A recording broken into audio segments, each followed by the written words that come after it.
everybody, I'm Bree the Plant Lady, and today I am getting started on replanting some of my containers for winter interest. I'd intended to do this several days ago, finally getting around to it. A lot of the stuff that I have in these containers are just annuals. They're not worth trying to keep over in the greenhouse. Remember, the greenhouse isn't heated, so I can't overwinter coleus. And frankly, I don't even recommend doing that because mealybugs and other insect problems become just sort of out of control. So I've cleared a couple pots, and I'm not gonna do winter gardens in all of these containers because it's really not necessary. And to be perfectly frank, the deer are eating everything, and I am racking my brain about what I can plant in pots for the winter that the deer will leave alone. I can tell you, for one thing, they love pansies and violas. And I thought by putting this tomato cage in the pot, it would help protect, but it hasn't. The deer are eating them every single night. And I've really, in the past, done like major installations of pansies and violas, and it's feeling like I'm not gonna be able to this year. They also love to eat grains, and I usually use things like barley and wheat as my thriller elements in my pots, but I'm not sure that that's going to be sustainable either. So I'm not exactly sure what I'm going to be planting that won't be devoured every single day, but I have been collecting another deer favorite, tulip bulbs. As I'm making this video, I realized how completely ridiculous I am. You always want what you can't have, and yeah, this is a prime example. So I can't grow tulips in the ground.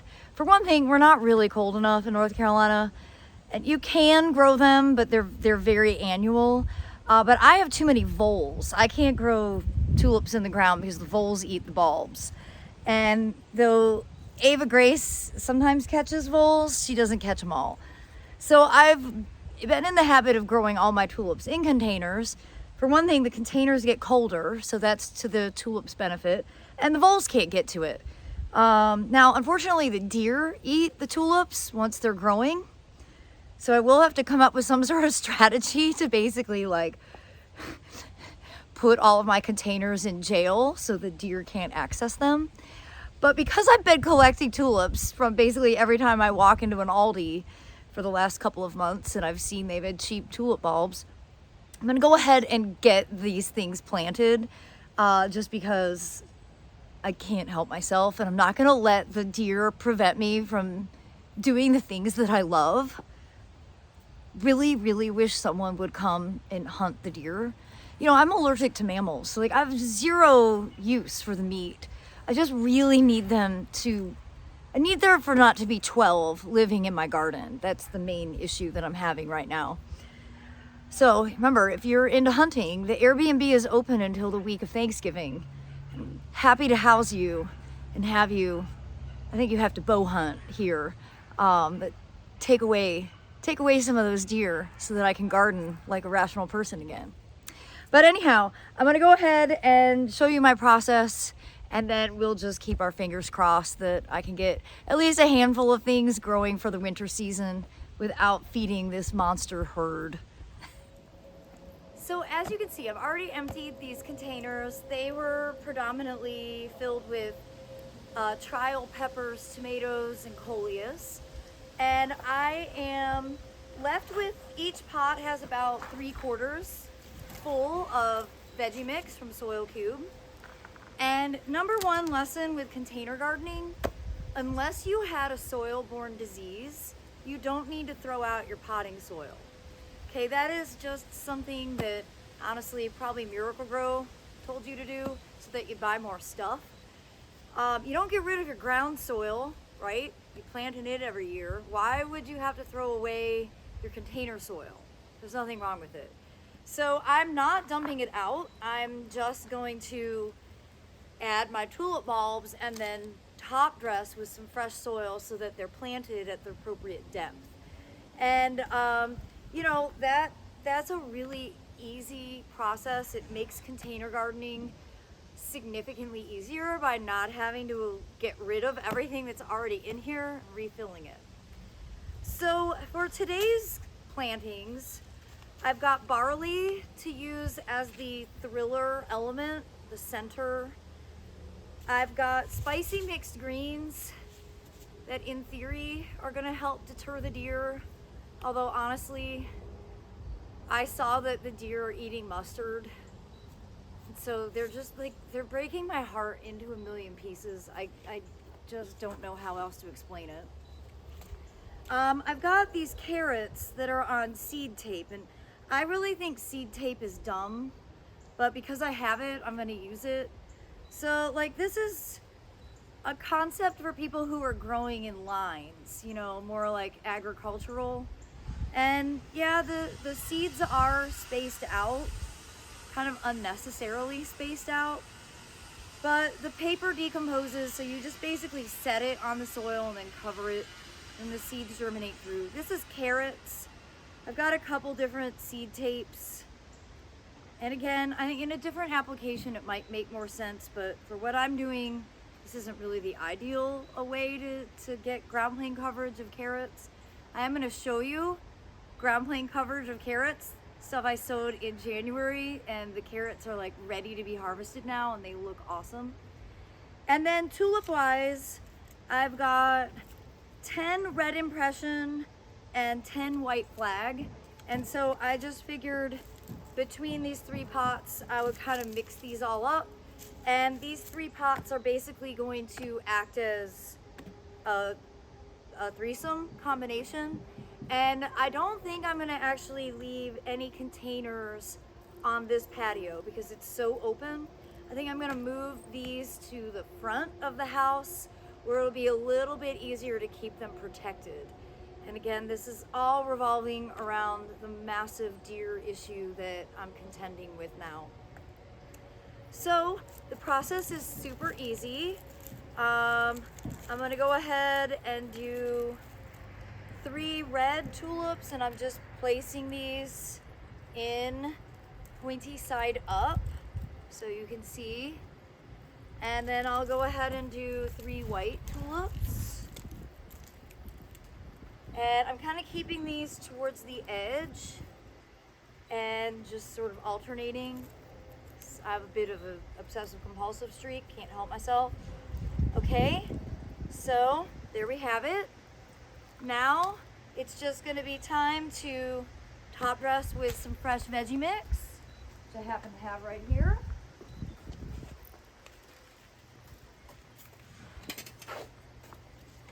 And a few good scoops of this.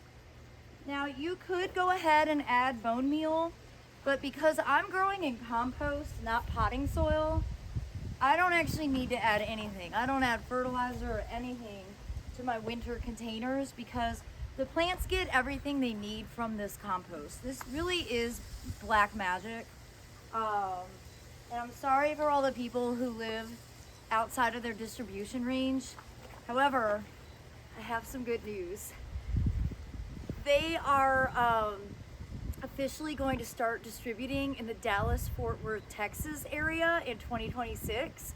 And I'm actually in the midst right now of planning a speaking tour through that area for the first week of April. So if you're at a garden club in that region and you want me to come and speak to your group, it's no charge to you. So this is actually like a really unique opportunity.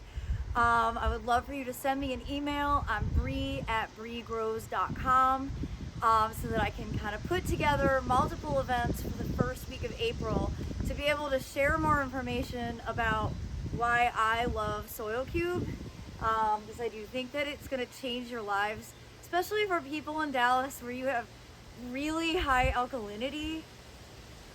There's no product that even remotely compares to this particular compost. So I think that it's going to be really, really exciting. Okay, so I've got the tulips covered. Now I'm just gonna randomly put out this tape, just sort of break it up. It's just, I think it's so awkward. I get the purpose of it, but I don't. I mean, it doesn't work for how I garden, so that's that. Okay, and now I'm gonna go ahead and put in some of the barley seed right here in the middle. So let me give you a close-up of what this looks like. All right, so the tulips are all along the edge, and then we've got the carrot tape. It's so silly. And then the barley seeded in the middle. So now I'm just gonna go ahead and add more compost, and then we will seed the spicy mixed greens on top. And I know this is like very anticlimactic because like the pot isn't gonna look like anything's growing in it, but stuff will grow, stuff will germinate probably within a week. So it's not gonna take that long to start getting some satisfaction. And really, this is just a really inexpensive approach to creating winter interest containers. I haven't been to a garden center, and again, I just don't really have a lot of confidence in buying plants like pansies and violas, knowing they're gonna get eaten. So I've just seeded those greens along the edge, and I'm just gonna sort of lightly get those mixed into the soil, and, well, ta-da.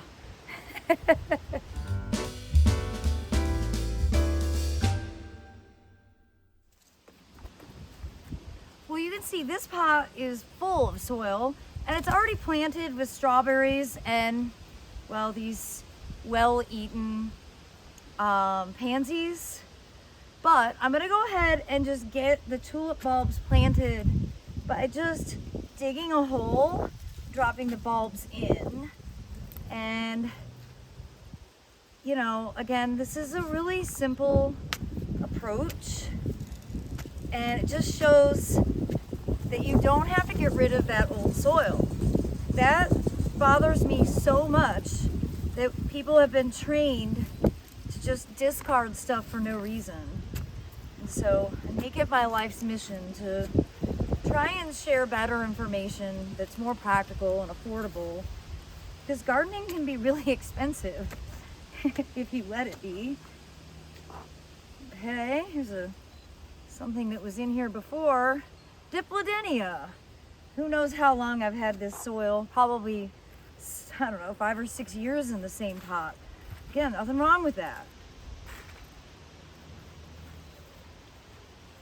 Ugh. The tulips like to be, I would say, at least 8 inches in. So you can plant them pretty deep and they'll emerge right out of it. Okay, just like that. Now we'll just create a little divot in the middle. And from one barley pack, I did 3 pots with barley as the thriller. So you understand how much soil is in one of my seed packs. And now I want to go ahead and get a little fresh soil just to top dress everything. And then I'm going to do the spicy mixed greens again, just as sort of a mass cover. And you could do any leafy green you want. You know, I was thinking, oh, I should have done chard and spinach. I eat those, but that's okay because I'm going to do a lot more pots. These are just the first 3. And so now I'm just going to, again, sort of trying to keep these towards the edge so they're not competing with the barley. Like that, and then just give it a little scoosh with your hand. Now the final step. So I mentioned direct seeding carrots. Now these are carrots that were direct seeded just from seed, not from seed tape. And I did this last January. They've been outside the whole time. And if you look here, they are like perfect carrots. Oh my God, look at that. I would never be able to grow a carrot that big in the ground because root knot nematodes would get to it.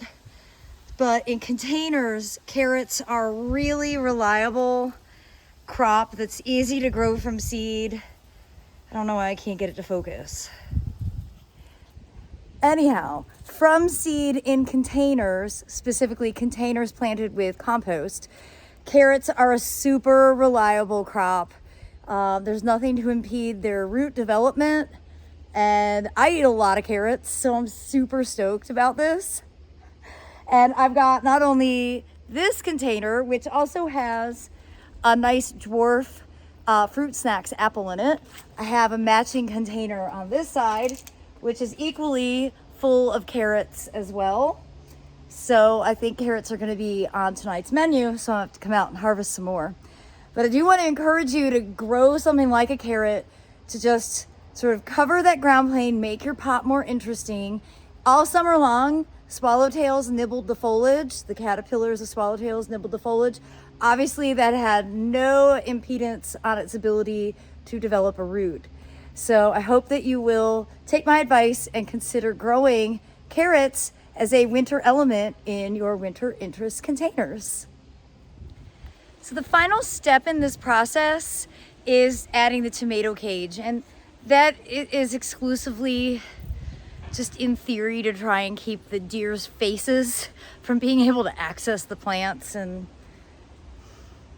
may or may not work. But I'm gonna go ahead and do it because I have a bunch of cages. It's not tomato season anymore, and this is just as practical as stashing them in a pile. So they might as well just get used. So I need to find one more to do the middle, and then I think I'm gonna go ahead and haul these out front, but of course I have to deassemble all the front pots. So this is the very start to a relatively involved process since I have so many containers. And my goal, I think, this winter is maybe to only have maybe 7 to 10 containers, because they do need to be in areas where the deer can't access them so much, and they need to be in areas that are easy to water, because you do have to keep them watered all winter long, and if we're dry outside, your plants are too. So, you know, the goal is definitely to keep them in areas where it's one hose length, because when it's cold out, dragging hoses becomes a much bigger chore. The hoses are stiff and annoying, and they just, yeah, they make your life kind of misery. So I'm gonna just take my own advice and place my containers in the most convenient to access locations, which in the case of the White House is gonna be right along the front and side of the greenhouse, and then right along the front patio, which is east facing. So I do hope that you will continue to tune in, and I will keep giving you all updates as I make more progress getting my summer containers deassembled and a few creative winter containers planted. As always, thanks for watching, and happy gardening, everybody.